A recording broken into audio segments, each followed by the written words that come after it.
सालों पहले इसी नदी के किनारे अनिका और आरव बचपन के साथी थे।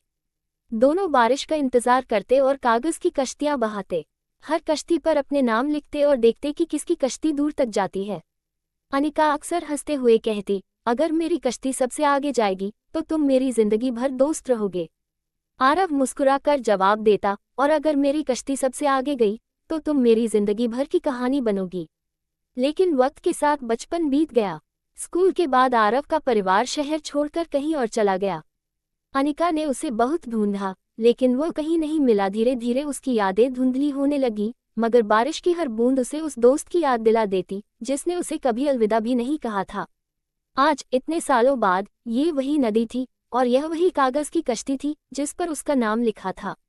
क्या यह महज संयोग था? क्या कोई और उसकी तरह बचपन की यादों को जी रहा था? या फिर यह कोई संदेश था? अनिका ने कांपते हाथों से कश्ती उठाई। कश्ती के अंदर एक मुड़ा हुआ कागज था। उसने जल्दी से उसे खोला।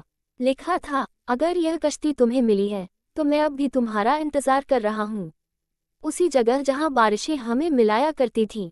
अनिका का दिल तेजी से धड़कने लगा। क्या ये सच था? वह दौड़ती हुई उस पुराने पेड़ की तरफ गई जहाँ वे बचपन में छुपकर कहानियां सुनाते थे। वहां खड़ा था आरव, बारिश में भीगा हुआ, उसी मासूम मुस्कान के साथ। तुम्हें ढूंढने में बहुत वक्त लग गया, आरव ने कहा। अनिका की आंखों में आंसू थे मगर होठों पर मुस्कान। उसने हल्के से कहा, लेकिन किस्मत की कश्तियां कभी डूबती नहीं है ना। बारिश और तेज हो गई थी, लेकिन अब वे दोनों भीगने से नहीं डरते थे, क्योंकि वे जानते थे उनकी कहानी वहीं से शुरू हुई थी और शायद अब पूरी हो रही थी।